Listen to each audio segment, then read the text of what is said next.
Okay, welcome everyone. I think we've got everyone in the webinar. We may have some more folks joining. So thank you for joining us today. I know that our presenters tonight will explain where this idea came from for this webinar.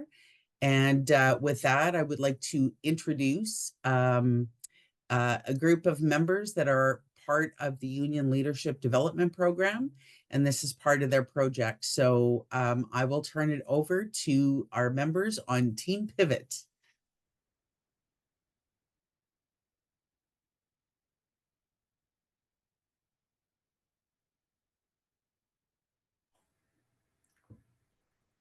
Nicole?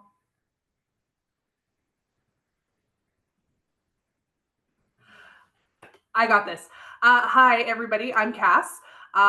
We are a group of 5 that have been working together since February of this year with our Union Leadership Development Program. And we just want to welcome you for tonight and thank you for being here with us. We have a couple of housekeeping things that we need to go through first, and then we're going to get right into it.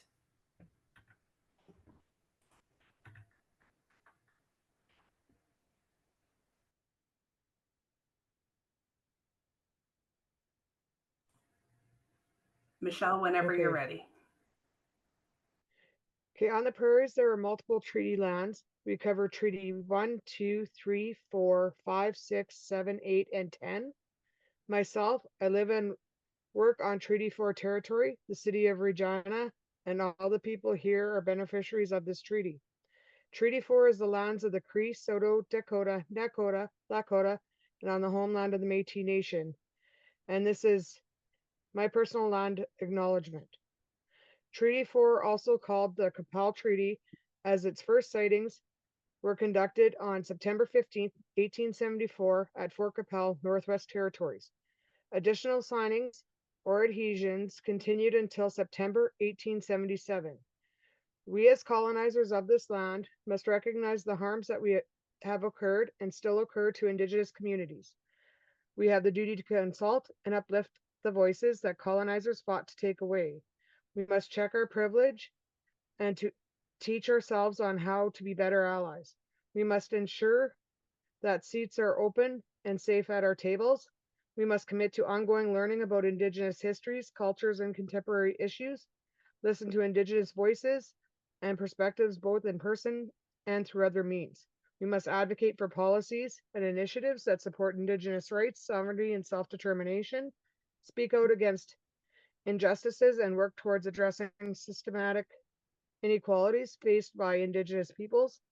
We must be self-aware of the space that we take up. We need to reflect on our own roles and responsibilities in relation to Indigenous peoples and the land, acknowledge our privilege, and consider how we contribute to meaningful reconciliation and decolonization. Just one second, sorry.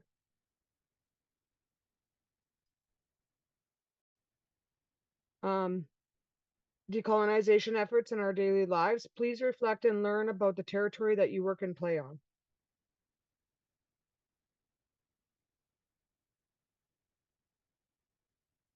Here, the statement on harassment is in effect on even in our virtual means. So our union is made strong by working together to improve our working lives and to preserve the rights that we have struggled to achieve. Mutual respect is the cornerstone of this cooperation. The PSAC Constitution states that every member is entitled to be free from discrimination and harassment, both in the union and at the workplace, on the basis of age, sex, color, national or ethnic origin, race, religion, marital status, family status, criminal record, disability, sexual orientation, and gender identity or expression, language, social and economic class, or political belief. Members are entitled to be free from personal harassment. If you experience harassment at this event, contact one of the anti-harassment resource person to discuss the situation. Possible responses, our initial approach is to encourage early and informal resolution, to facilitate our members speaking directly with one another to resolve the matter. If this is not successful or possible, the constitutional and policy mandates on the issue of harassment will be fully and quickly enforced. harassment in all its forms detracts from our common purpose and weakens our union. Let each one of us, as we work together on this important task at hand, treat each other with dignity and respect.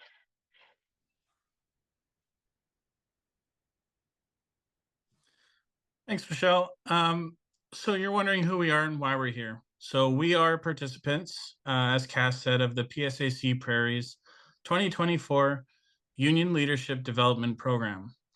Part of the course curriculum was to create a collaborative project that touched on issues we felt needed attention within our union.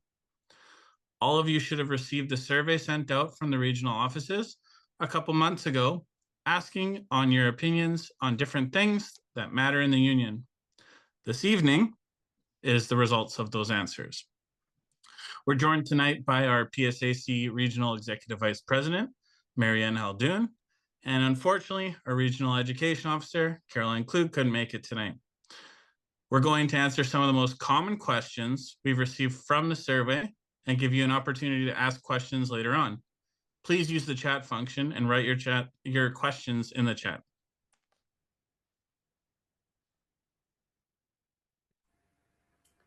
So the first topic that we're going to go over that we got feedback on from the survey is Union Involvement 101. Where do you start? What does it mean to be involved with the union? And we are super grateful for Marianne being here tonight and answering these questions for us. Sorry, too many computers going. Marianne, why would anybody want to get involved in the union in the first place? Well, I think that's a question that a lot of workers ask themselves.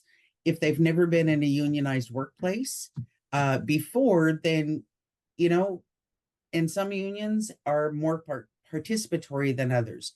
PSAC believes that members need to be the lead in our union. Members decide the direction. And there's many opportunities for workers in our workplaces and for our members to be able to participate in the union, be part of the decision-making process, be part of the bargaining process, and really be able to, sorry about the cat, I tried to throw him out, but really to be able to be part of the decision-making and decide that. It really is empowering to be part of the collective.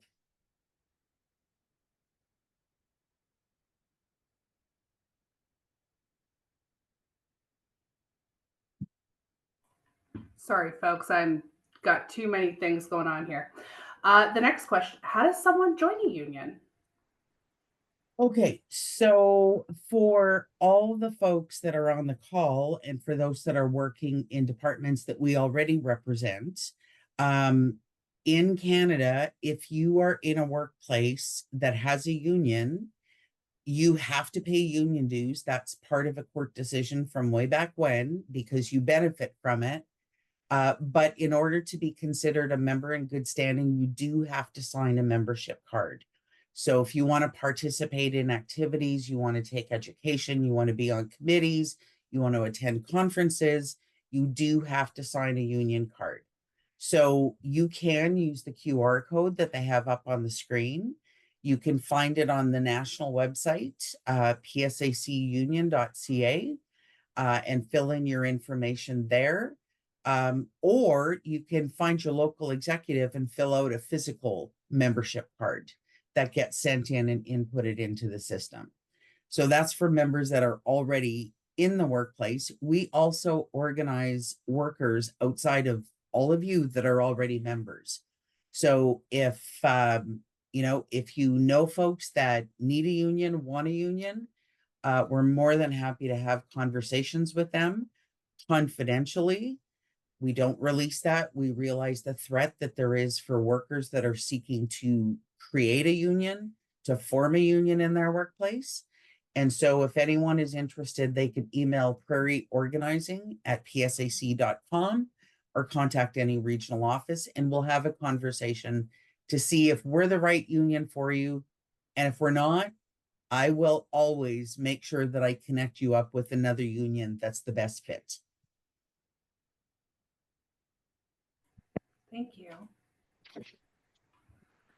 So the next question about union involvement, what are the top 3 ways that someone who's new to a unionized workplace or just generally curious about anything that's union related, how can they get involved?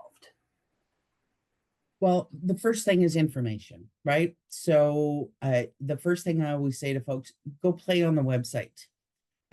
We have a great website for PSAC Prairies that has a lot of information about things that are available to members in the prairies.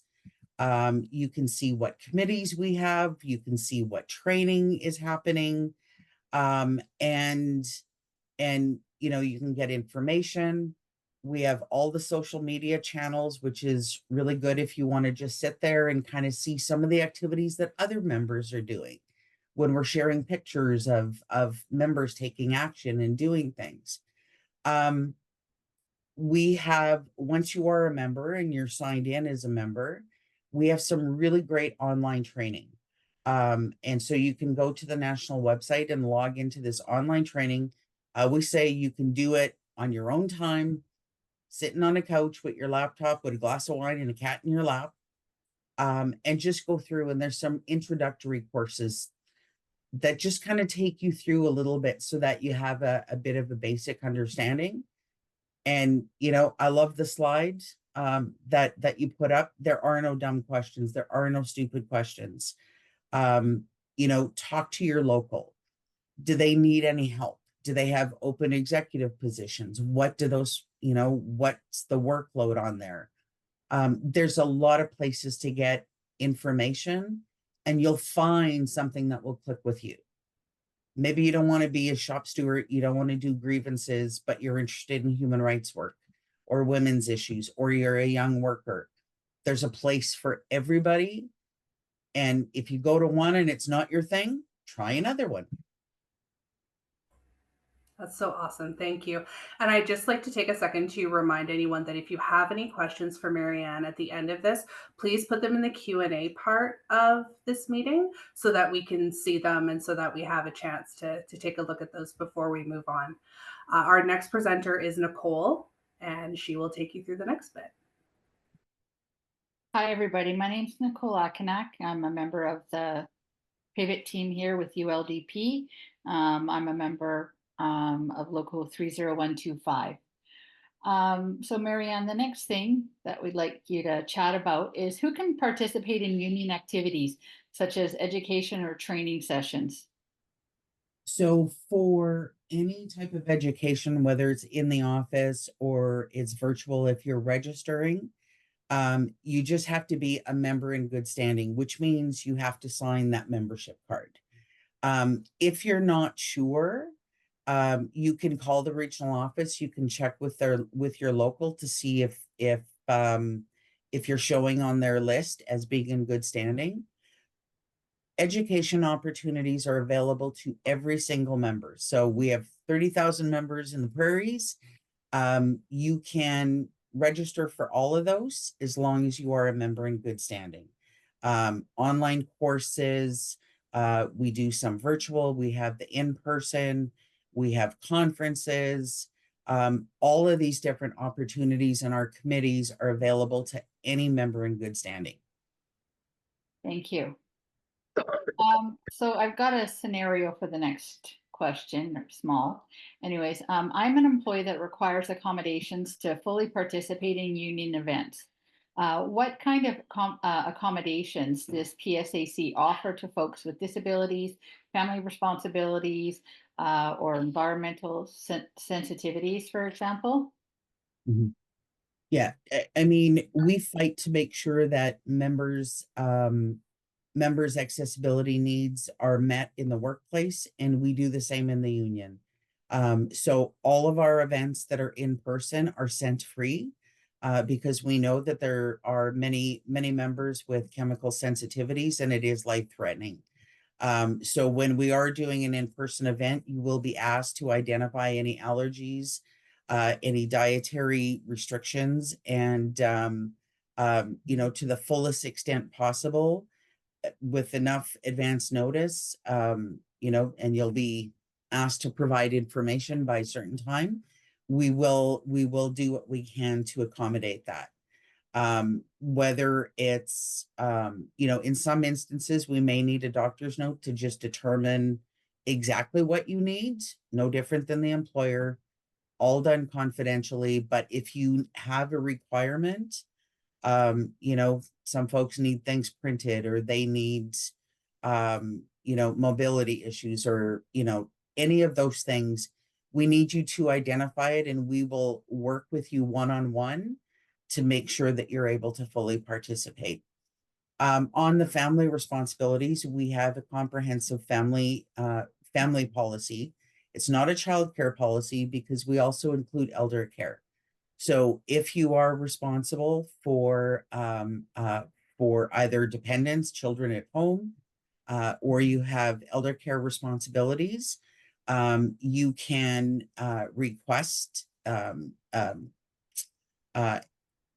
basically funding to be able to cover. So if you need to leave home, we cover anything outside of your normal working hours. So if you're normally working Monday to Friday and the course is a Friday, Saturday, we wouldn't cover Friday because you would have done that had you been working, but Saturday we would cover it. And there are expenses based on the number of children or the number of dependents, and receipts are required. Sometimes for our larger events, we will have on-site childcare that, are licensed and bonded, insured. But you'll always be contacted as long as you identify that on that form, what your needs are. Someone will contact you prior to the event to have that conversation with you to determine exactly what it is you need to be able to fully participate. Thank you.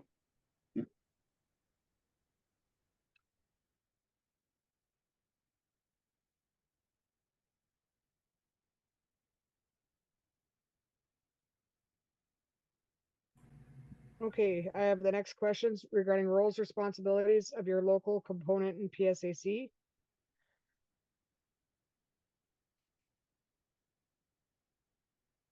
Okay, what's the difference between a local, a component, a DCL, and the PSAC? Here's where I blow your mind. So we have what can be seen as a very confusing structure. So what I always say to new folks is, like, don't sweat about it. Don't, just ask the question and someone will help direct you. PSAC started as a union for the federal government only. So as an umbrella is PSAC, there's components that were identified, and they used to be along government lines. So the Union of Taxation Employees, Customs and Immigration Union, Union of Canadian Transportation Employees. So we have currently 15 components. PSAC is overall, and then we have 15 components. Each of the components have locals under them. So Cass is the Union of Safety and Justice Employees. Matt is Union of Taxation Employees. Nicole is USJE as well. And Rachel is UCTE. I'll get back to Michelle.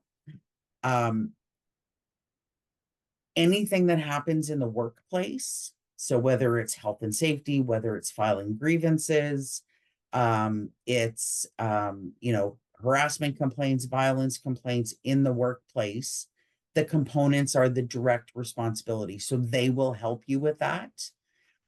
Anything to do with bargaining for any unit, education, political action, media, membership engagement and mobilization, PSAC does that nationally and through the regions.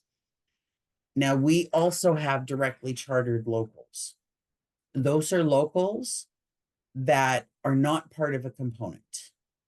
They report directly to the REVP. So Michelle is a member of a directly chartered local in Saskatchewan with Casino Regina. they are a directly chartered local, so I am their representative. So I'm like their component president for directly chartered locals. They pay the same dues. They get their service from the regional office. So what you would in a component, if you're talking to a labor relations officer about a grievance, they don't have that. They will call the regional office.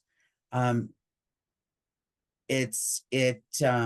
have 5 directly chartered locals in the region. The rest of our members do fall into a component. So sometimes if you're not sure, you're looking for help, but you're not sure where to go, if you go to one, they'll send you to the other, and it's fine. Don't feel bad about asking. If you're not sure, call the regional office. They will put you in touch with your local or your component. And it's fine, because sometimes it's really confusing. We also know that with Phoenix, members are going from one component to another with transfers, and it's taking up to 2 years. That's not us. That's the employer. And there's nothing we can do about it. We're trying, but it's not our system. So if you are getting into a ping pong, one component says you're not ours, you're theirs, call me. Let me know, and we can get it all sorted out. I hope that answers some of that question. Okay, so then the next question is, how does someone figure out who to go to first when they have a question or a concern about something that has happened at work? Like, for example, who would I talk to if a manager wants to write me up?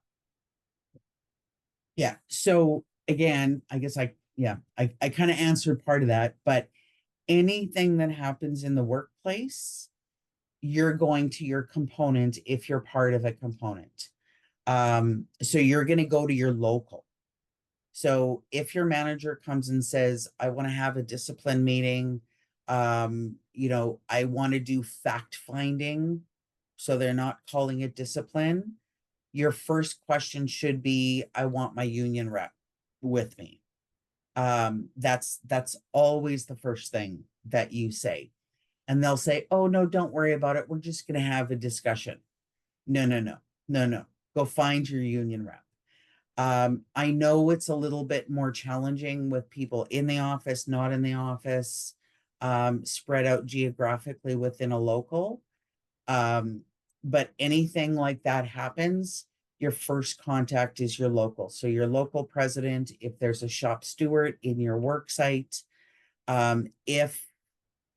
so it's always good to proactively make sure you know who that is when you come into a workplace. Check the bulletin boards, check if they have a website, do they have a WhatsApp group? If you can't find that, check the national website, and a lot of the components list the different locals and contacts. If you're really stuck, call the regional office. So Edmonton, Calgary, Saskatoon, Regina, and Winnipeg. Call your nearest regional office. They can look it up and tell you who your local contact person is. If no one is available there, you can contact the component. If you're in a directly chartered local, obviously, you're going to be contacting the regional office, and they will be able to assist you. But if you're a member in a DCL, your first thing is to go talk to your local.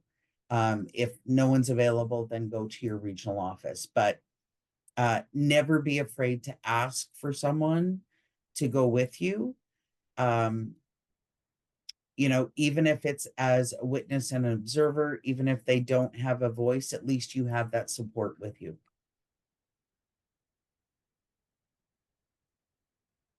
Thank you. Okay, it's my turn. So we're going to switch to education and training. So Marianne, where can I find the training opportunities if I so we'll start that again.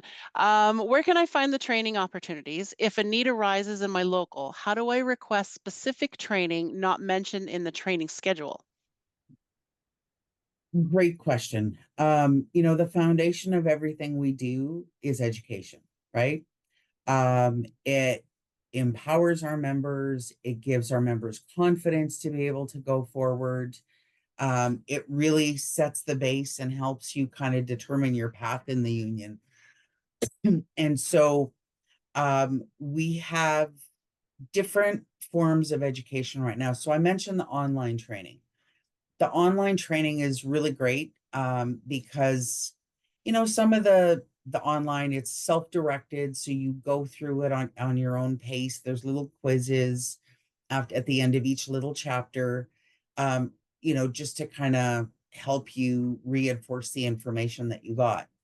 But if you need to step away and come back to it next week, you just pick up where you left off. And so there's several in there, like a grievance course that's kind of an introduction to grievances. There's an intro to the union and kind of structure. There is a piece on, we did do one for the previous strike, what a strike means, what it is. So you have to log into your account on the member portal on the national website.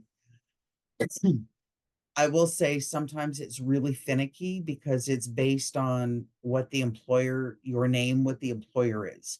So if they're using a middle initial versus a full middle name or none at all, if you cannot get into it, you don't have a password, it's not allowing you to go in, call your regional office. They can go in the back end and send you your username and password. So don't panic, just contact the regional office and they can get that set for you.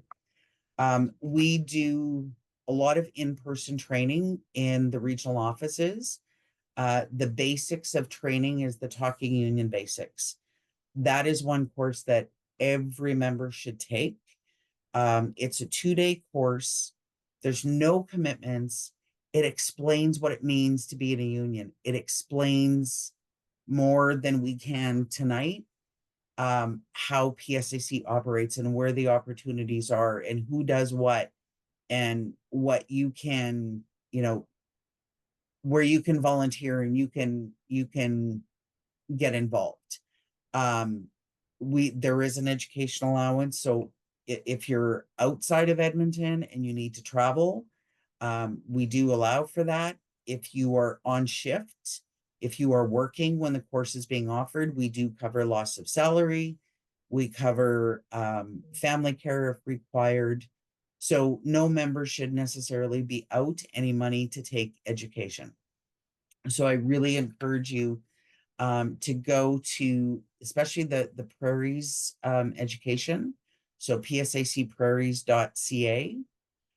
Click on courses and you will see all the education.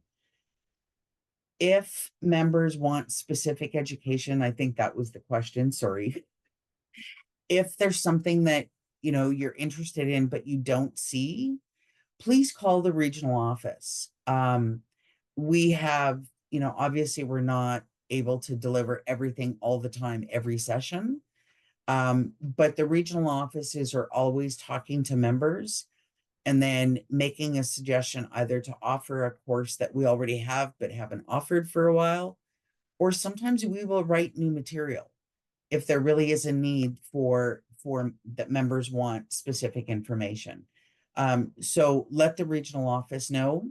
It probably won't happen immediately, but contact them and let them know. I think that's probably the best answer at this point. Which is a good answer. Yeah. My next question is, when is the training schedule released and does PSAC Prairies change the course offerings? Yes. So what we started doing, I think the last year, is because obviously members are not going to be coming back to check the website every day or every second day to see if a new course has been added. We have started to post an education schedule 3 times a year. So November 15th, August 15th, and oh my goodness, March 15th. And so we just released the winter education schedule. on November 15th, and that is all the courses being offered in all of the regional offices between now and the end of the year. And all of the courses are available for registration. Now, some offices may have courses that other offices don't have. So you do have to take your training at your nearest regional office. But if you see something and you want it, you're in Calgary and Edmonton's offering it, talk to the Calgary office. And if they can get enough folks, they will do it. We try to mix things up. So the TUB, you'll hear us talk about TUB all the time, grievance handling. And just to plug, if you're in the Edmonton area, we need more people for the grievance handling course December 7th and 8th. So you can still register. There's no prerequisite. You can take it if you're interested, so we don't have to postpone it. But we've done other courses like pensions and retirements, not financial advice, but how does superannuation work for those that are in the federal plan. Another really great course is Unions 101. It's an evening course. It's like 2.5, 3 hours. It just explains what a union is and who we are. So if you know absolutely nothing, again, you can just connect up in the evening. It's usually in the evening. And you can just get the information. And so share that with anyone who's interested. And yeah, we're doing in-person. We also do some virtual, recognizing that especially our members in, outside of the major centers, winter's coming in the prairies, you may not want to drive in. So we do offer some courses virtual. Some courses don't lend themselves to being virtual. They're really hard to do. What you do need, if you are registering for virtual, is you need to have a camera that works. You need to have sufficient internet, and you need to have a microphone because it's participatory, right? In order to be able to do that. So check out psacprairies.ca and check the courses, and you'll see all the registration links. And the education schedule is emailed out to every member 3 times a year. Great. Thank you very much, Marianne. Okay, we're gonna jump into some questions. So Marianne's gonna have to freestyle this. She hasn't seen these questions. So one of the ones is, what is the Prairie Council and how does one get involved with that? Ooh, great question. So because as a union, yes, we have staff and we have regional offices and they provide services to members. But again, the direction of the union is done by members elected to represent members. So every 3 years, we have a Prairie Region Convention. So the last one was in 2024. My goodness, 2024 in Regina. And the next convention, no, it was 2023. What am I thinking? See, I don't even remember anymore. The next convention will be June 2026, and it will be in Calgary. And so every local is entitled to delegates based on the number of members that you have. Our committees are able to send delegates. And when we get there, there's a number of positions that are elected on that floor. So we have geographic reps that represent Southern Alberta, Northern Alberta, North and South Saskatchewan, and Manitoba is split north-south. So we have 6 geographic reps. We have our equity reps. So we have a specific representative for Indigenous peoples. We have a representative for the Pride community. We have a representative for racialized members, and we have a representative for members with disabilities. We have a specific rep responsible for regional women's committees. We have a representative for directly chartered locals, which is Michelle, actually. and a representative for separate employers, which is units outside of the Treasury Board, because, hey, we're not all government. We have airports, we have nonprofits, we have security companies, we have contractors on the defense bases. Those are separate employers. And we have a young workers rep. So all of those folks are elected at the Prairie Region Council, and their responsibility is to talk with their constituencies, bring issues forward to the regional council table, twice a year in person, twice a year by call, to provide that input in the direction of the region. So anyone who's interested, I mean, your best bet is to try get a seat at convention.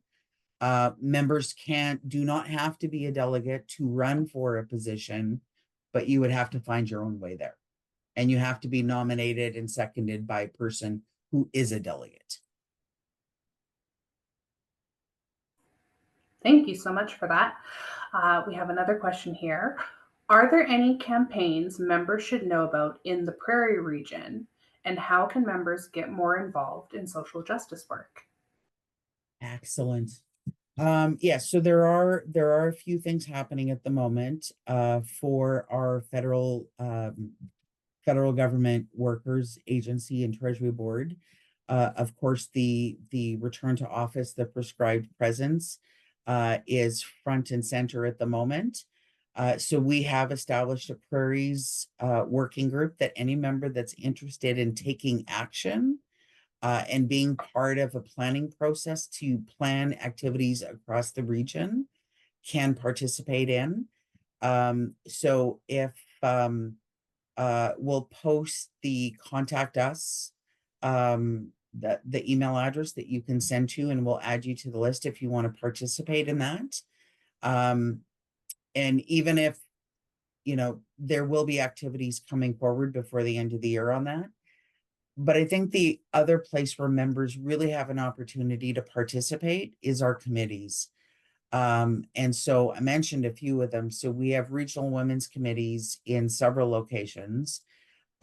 We have human rights committees that are any members who identify as racialized, Indigenous, a member with a disability, or a member of the Pride community. If you self-identify in one of those four, you can participate in our human rights committee. You can participate in our area councils, which every local gets a certain number of delegates, but we let anybody come in and participate. And we now have young workers committees in all 5 regional offices as well. Those are really great places because the committees are able to do a lot of the work. They'll connect with organizations in our community, either to support them, not just with donations, but boots on the ground, doing some volunteer work, but also finding out what they need and how we can help so that they're better able to support the people that they're there to support. So whatever your interest is, I would recommend that you check out a committee. Again, psacprairies.ca. And if you go to regional office, click your nearest regional office, you'll see all the committees that are available in that area, notices of meetings. You'll see the executive. You can email the executive and ask them any questions, because we know our members are already doing this work in the community. And if you are doing this work in the community, bring it to your union. And I bet you in a lot of cases, there's going to be an overlap, and we'll be able to support on that. Thank you. Just one sec.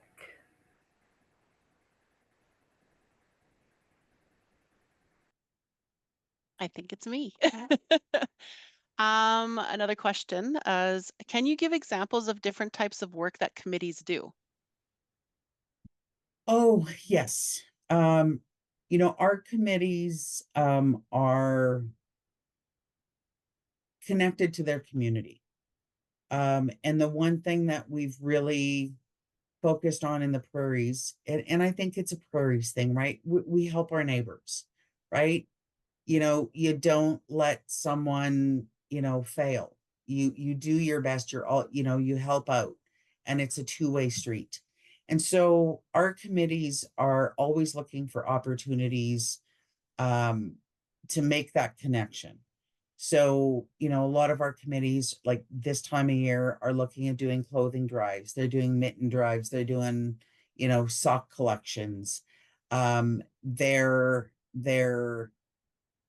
but it's not just collecting stuff and handing it over. It's creating a relationship with some of these organizations and saying, what do you need? So we will bring in speakers from these organizations to explain, why do these folks, why are we donating coats? Well, when you build it all back, it's because we don't have affordable housing. It's because we don't have a living minimum wage. It's because we don't have appropriate supports for addictions. We don't have mental health supports that are available in a timely manner. So folks are in a scenario that they can't get out of. We can help advocate by talking to, MLAs provincially, by talking to MPs federally. And so a lot of our committees will do that work. They will lobby. They will go to city councilors, they will go to provincial MLAs and MPs and say, like, we need to do better by our community. And I know sometimes we hear, just focus on bargaining and, don't pay attention to that. And I've never been afraid to answer that question, because what's happening in our community, what's happening to you and your family, doesn't stop when you walk through the doorway into your workplace. If you were in a domestic violence situation at home, that follows you into the workplace.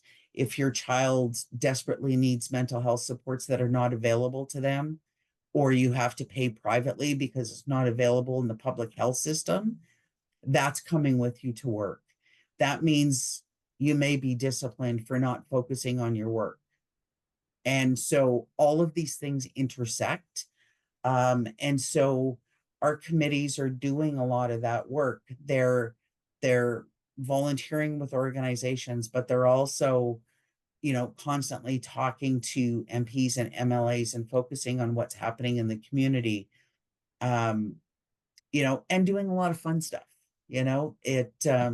Everything from dragon boat races to, movie nights, but it's always done in a way that it provides an opportunity for a conversation with members and to answer those questions.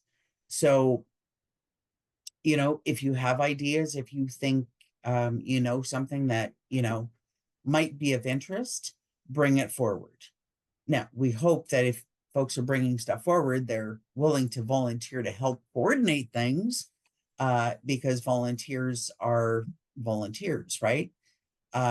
So there's a variety of things that we deal with. Right now, our women's committees are really focusing on access to women's health care in the prairies. And, how does that work if you're not in a major center? How do you access these services? That directly relates to, we can have a health plan with, $10,000 for mental health support. If you can't find a mental health worker available to you, it doesn't do you any good. So a lot of different things that you can get involved in. We'll be looking at, doing some work around the federal election, not to tell folks how to vote, but making sure people know the issues, making sure people know the platforms and how that relates, primarily to federal public sector workers, but everyone is affected. We do that work around provincial elections, municipal elections, because you live there as well. So you may work for the federal government, but you access healthcare provincially. And so we have a role in that. So all of these issues, we participate with other unions. We participate in community events, education, lobbying, rallies, protests, and strikes, because we never let you never drive by a picket line. So just a plug, If you haven't been yet, please stop and take a moment to stop and visit any of the CUPW, the Canadian Union of Postal Workers strike, their picket lines. Stop, say hi. They supported our picket lines. They respected our lines, and that's what solidarity looks like. Thank you, Marianne. You jumped over one of our questions. You just segued right into it about CUPW, so that was awesome. I know here in Edmonton, we've had various members from different components going out. And so I would encourage everyone, send your photos into your components to PSAC. And the picketers that I met, they're so grateful to have, you know, PSAC. A lot of them, they know of them, and it was great. So another question, maybe the last one, depending on time, but what is the best way to support PSAC as a member? What can we do? Oh, okay, that's a loaded question. I think we recognize that people have a lot of commitments, right? So in your personal life, in your family life, other jobs,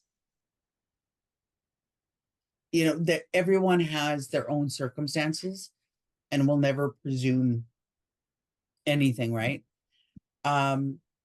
Take the time to just find out what we are.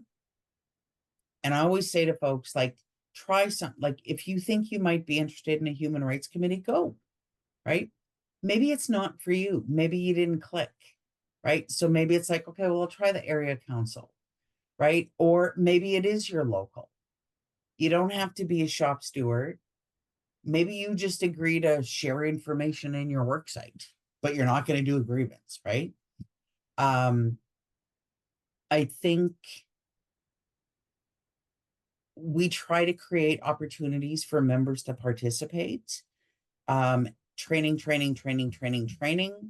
Take as much as you can as you're available. I think that is one of the best ways to support. I know sometimes we hear, too much communication, not enough communication, not enough detail, too much detail. It's really hard. Seek that information out. We do our best.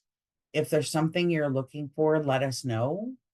Contact us. You can go on the Prairies website. We have a contact us. You can submit questions if you don't know who to call. But sometimes it's responding. So if we send an email and say, okay, we need folks to do a digital action, we're going to do a rally around return to office, or we're going to do, a picture project for this campaign or that campaign. Participating in those things really shows support. For all of our federal workers, we're going into bargaining again. And we can submit all the demands we want. If we're not showing solid support for our bargaining teams, and that's any bargaining team. Michelle's going into bargaining at the casino. Rachel's going to be going into bargaining soon with NAV Canada, which is not Treasury Board. We need to support bargaining teams. Sometimes that's wearing a sticker, it's wearing a button, it's asking the question, it's attending your local meeting to get an update. It's offering to plant gate in the morning when people are, coming in. Every work unit is different. And so there's things that you can do that is not going to take over your life. You don't have to do what all of us here are doing, where it's like, the amount of time. Don't be scared at that. But if you want to support your union, recognize that you are the union. So saying PSAC should do something, the union should do something, that's all of us, right? The best thing you can do is come to any of those tables with a suggestion and a plan and an offer to give a little bit of your time. And all of the support and resources you need to be able to do that will be available to you. Thank you so much. This is going to be the last question before we wrap up for this evening.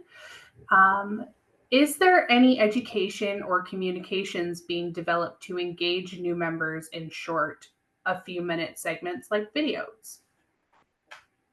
Yes. So I would suggest, and I'm sure that the link will pop up in the chat shortly. But if you go to PSAC Prairies, we did, and this is not a setup. I don't know where these questions came from, but I know they were well received. So there's a link on the page that is We Are Prairies, because we know that we're prairies. We're not national capital. We're not the North. We're not BC. We have 3 provinces. We're, a lot of geography, a lot of diversity in our folks. And so there's some videos that we did earlier this year, and as members talking about, being part of a union, why they want to be part of a union, why it's necessary that we take political action, why it's necessary that we do that social justice work. And you can take those videos and you can share them online. You can send them out to members. They're short little videos, and it's members talking to members. We also do have an orientation booklet that is available online, but I will put the note that it needs an overhaul. So we're going to try take that in and put it in a little more plain language, and do some updates, and we'll make sure that that's sent out everywhere as well. But there's that. We do have a YouTube channel. There's some older videos we did a long time ago that gives a little bit of history on some issues. But definitely check out We Are Prairies. If you have ideas for more videos, we're more than happy to hear them. So please send them along, go in the contact, and let us know. Thank you so much. Thank you to everybody who put questions in the chat. I know we didn't get to all of them with time constraints. We're not going to be able to. However, what we're going to do is we're going to look at all of the questions and put together something with answers for you so that we can hopefully get that sent out after the fact. And all of your questions that are in the chat will get answered.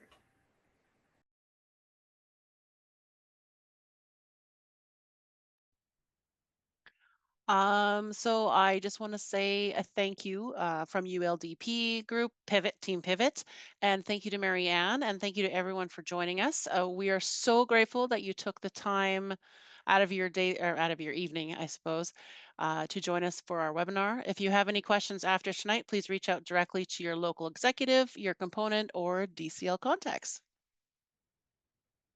That's it. Thank you, Marianne. Do you have anything to say before we go? No, I just want to say congratulations. So everyone, this is their first webinar as presenting. It's daunting and scary, and we've all been there for the first time. And you did an awesome job, well prepared. So thanks, everyone.